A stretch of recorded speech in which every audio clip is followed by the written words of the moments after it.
Hello everybody and welcome to Creating a Video Game, episode 1, pilot episode.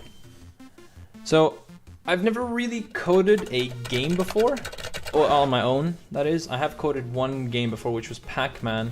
I sort of redid Pac-Man a little bit differently than the original, but it was a university project, and we had a teacher assigned to us that helped us along the way. So this is my first game that I'm creating from scratch, so to speak, and on my own.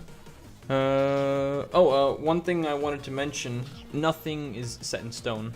Everything I show you guys in all these episodes will always be subject to change, so feel free to leave any sort of feedback regarding the game if you'd like. I'm completely open to hearing new ideas from you guys. If you think how I could change something, add something, or remove something to make my game better, then definitely don't hesitate to share your thoughts in the comments section.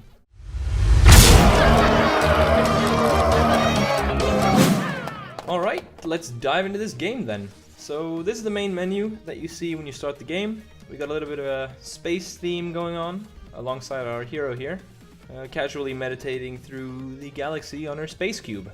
I suppose I should go over the small amount of story that I've come up with so far so you guys can properly follow along. I think if you're building a video game, you gotta have a story. It doesn't have to be crazy complicated, it needs to make sense. Now, I haven't really gone over any specifics as of yet, but the story in a nutshell, you're a hero who protects the entire galaxy, and some kind of entity or being of great power started spawning badass dudes on different planets around the universe, including your galaxy. And the hero, using a ultra technologically advanced floating cube of awesome matter, we'll say, is able to teleport to these different planets and shrek these guys, saving the hero's galaxy and ultimately the universe. And yeah, that's pretty much the concept of the entire game as well, to teleport to a bunch of different planets and kill world bosses, hence the name of the game, right? I'm so clever. Now with the story out of the way, let's check out the actual game. So we've got 4 buttons here. Quit and credits are pretty self-explanatory. I do have a load game button at the moment, so as it stands, I am planning on incorporating a way to save and load your game. One button that isn't here that I want to add is a hotkeys button. Pretty much just a screen that displays all the hotkeys within the game, as well as explains all the heroes' abilities, how they work, how much damage they do, etc, etc. The credits and load game buttons don't actually do anything at the moment, they just get permanently highlighted, as you can see, until you press escape. So let's instead click on New Game. As you guys can see, I'm planning on having 4 different difficulties, easy, medium, hard, and mental. Easy being the easiest and mental being the hardest, obviously. Right now the different difficulties don't actually do anything, so let's go ahead and just pick a random difficulty. And here we go. Oh my god, I'm so excited! Okay, so this is the first area that players will encounter upon entering the game.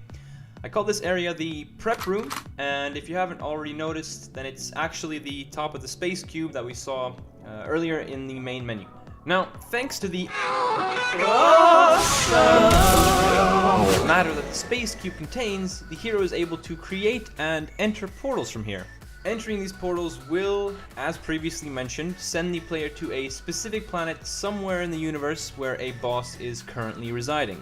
Something I'm planning on adding to the prep room is some kind of shop or upgrade stone of some sort, where you'll be able to upgrade abilities and possibly purchase items. The currency needed to purchase these things will of course be collected through killing bosses. I haven't actually gotten around to coding any of the boss areas yet, let alone the bosses. However, what I have managed to code so far is the hero's movement capabilities and core abilities. Now before I show you what the hero is currently capable of, I'm just going to change the background to something a little less distracting. There we go.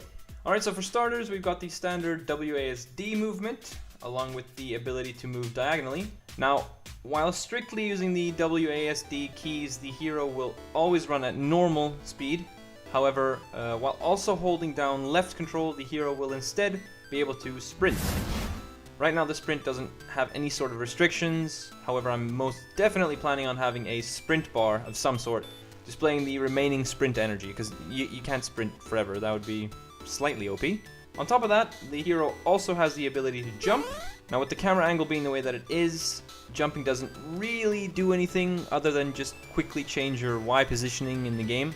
With that being said, certain boss mechanics and varying level elements will be avoidable through jumping. Next we have the shield ability, which is activated by pressing the left alt button. Shielding allows the player to mitigate various boss attacks. The player can activate the shield pretty much whenever, although while shielding the only action that can be performed is a jump, which will break the shield. Like the sprint mechanic, the shield doesn't currently have any sort of restriction either, but this too will have a limited amount of energy that will be displayed through some kind of energy bar. Next up we have the player's main attack, fire infused ninja stars. These can be thrown by clicking the left mouse button and will fly in the direction of the mouse pointer. As of right now the player has a maximum ammo of 5 ninja stars that regenerate over time whenever the player's ammo is not at maximum capacity. The last basic ability available to the player is a teleportation stone that can be thrown with the T button and then teleported to by pressing T again. As you may have noticed, the teleportation stone does bounce off of walls and moves fairly quickly. Another thing to note is that after the teleportation stone has stood still for a couple seconds, it will run out of energy and then disappear. In its standard form, the teleportation stone must be standing still in order for the player to be able to teleport to it. However, I'm definitely planning on doing a lot with this ability when it comes to the upgrades, designing the upgrades so that they primarily alter how this ability's mechanics work. I'm actually really looking forward to trying out some different upgrade ideas that I have, so that should be good fun.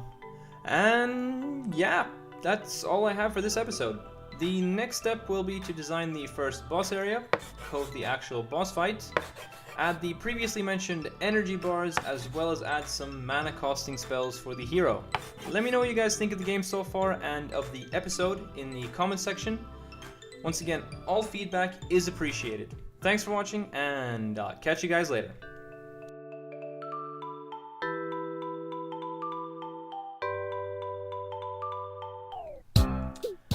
As you guys can see, I'm planning on having 4 different difficulties, easy, medium, hard, and why? Why do I say Why do I have to fuck? As you guys can see, I'm planning on having 4 different difficulties, I said it again!